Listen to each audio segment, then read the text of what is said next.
નમસ્કાર દર્શક મિત્રો, આજે આપણે એક એવા દંપતીનો ઇન્ટરવ્યુ લેવા માટે જઈ રહ્યા છે કે જેમને ત્યાં ઘણા સમય પછી બાળક આવ્યું છે.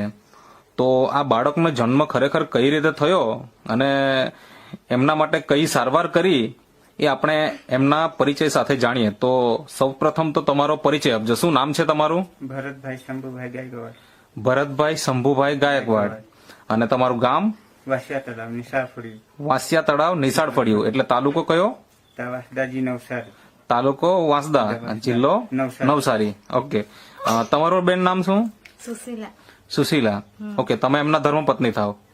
ઓકે. હવે મને એ જણાવો કે તમારે ત્યાં આ લગ્નના કેટલા વર્ષ પછી આ બાળક આવ્યું? લગ્નના 20 વર્ષ પછી બાળક આવ્યું. 20 વર્ષ પછી. બરાબર. તો આ તમારે ત્યાં પહેલું બાળક છે કે એના પહેલા પણ કઈ બાળકો હતા કે કેવું હતું તે થોડી વાત કરો. બાળક હતા. બાળકો હતા? હા. મતલબ શું થયેલું એ થોડીક વાત કરો ને તમે. એ થયું 2 જોડવા છોકરી હતી. હા. એટલે પહેલા તમારે ત્યાં 2 જોડવા છોકરી હતી. હા. પછી શું થયું? તે ડિલિવરીમાં જતી રહી. હા. તેના પછીથી છોકરો આવ્યો. એ કેટલા વર્ષ પછી? એ 5 વર્ષ પછી. હા. તે બી જતો રહ્યો. તેના એટલે કે જન્મના કેટલા દિવસ પછી મતલબ આવું થયું? જન્મના દિવસે જ? હા. એટલે જન્મ થયો અને બાળક ગુજરી ગયા. હા. આવું 2 વખત થયેલું. એક વખત જોડવા બેબી હતી હા, તેના અને એક વખત બાળક હતો, મતલબ છોકરો હતો. હા. બરાબર ને? આવી રીતના 2 વખત તમારે ત્યાં બાળકો તો આવેલા હા. પણ એ અવસાન પામ્યા. હા. બરાબર ને? હા. હવે તમે મને એ જણાવો કે અત્યારે જે આ તમારે ત્યાં બાળક છે, બેબી છે કે બાબો છે? બેબી. બેબી છે. હા. તો કેટલા મહિના થયા? 4.5 મહિના થયા. 4.5 માસ થઈ ગયા. હા. તો 4.5 માસ થયા. અત્યારે તો આપણે જોઈ શકીએ છીએ એકદમ તંદુરસ્ત છે હા. ને વજન પણ ખાસું એવું સારું એવું દેખાય છે. હા. તો જન્મ થયો ત્યારે મતલબ કેટલું વજન હતું એમના બાળકનું? 2.5 કિલો. 2.5 કિલો. હા. મતલબ નોર્મલ કહેવાય. હા. બરાબર ને? હા. અને આ લગ્નના તમારે 20 વર્ષ પછી તમારે તો પ્રથમ બાળક, મતલબ કે આજે મતલબ કેટલા મહિના થયા એમ કીધું? 4.5 માસ. 4.5 માસ થઈ ગયા. તો અત્યારે તો કઈ આપણને પ્રોબ્લેમ દેખાતો નથી. હા.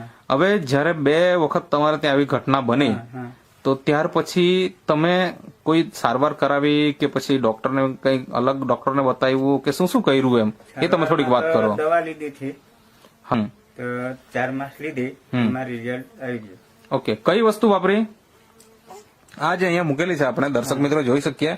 આ નેટસફ કંપનીની પ્રોડક્ટ છે, જેમાં બહેનો માટે નેચરામોર ફોર વુમન, પછી નેચરામોર પ્લસ છે ભાઈઓ માટે, બહેનો માટે છે વુમન વેલનેસ અને ભાઈઓ માટે છે મેન્સ વેલનેસ, અને એની સાથે છે ન્યુટ્રી લીવર. આ પ્રોડક્ટ તમે વાપરી, બરાબર ને? હા. કેટલા મહિના વાપરી? 4 માસ. 4 માસ વાપરી. અને 4 માસ વાપર્યા પછી તમારે ત્યાં બાળક આવી ગયું. હા, આવી ગયું. બરાબર ને? હા. તો હવે મતલબ કે આજે ઘણા બધા એવા દંપતીઓ છે કે જેમને ત્યાં તમારી જેવી સમસ્યાઓ છે. બની શકે કે બાળકને કદાચ પોષણના અભાવના કારણે ગુજરી ગયા હોય. બરાબર ને?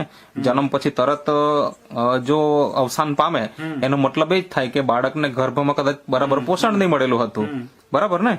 અને આ જે બાળક છે અત્યારે આપણે જોઈ શકીએ કે જેને ગર્ભમાં બરાબર પોષણ મળી જવાના કારણે આજે પણ એકદમ તંદુરસ્ત છે અને હયાત છે, કોઈ પ્રોબ્લેમ નથી. તો ઘણા બધા દંપતીઓ આ વિડીયો જોશે તો એમને તમારે શું સંદેશો આપવો છે આ પ્રોડક્ટ વિશે કે ખરેખર વાપરવું જોઈએ, નહીં વાપરવું જોઈએ, કેવી છે વસ્તુ? વાપરવું જોઈએ. વાપરવું જોઈએ. વાપરવું જોઈએ. બરાબર છે. જગદીશભાઈ, તમે થોડીક વાત કરો કે એમને ત્યાં તમે જરા વાત કરી ત્યારે એ લોકો તરત માની ગયા કે પછી કેવું? ના, એ તો એ પેલા તો અમે અમારી કાકી જેવી થાય તો એક વખતે ઘરે આવેલી કે તમે પણ વાપર્યું, અમને પણ એકવાર એવી રીતે રિઝલ્ટ મળેલું છે.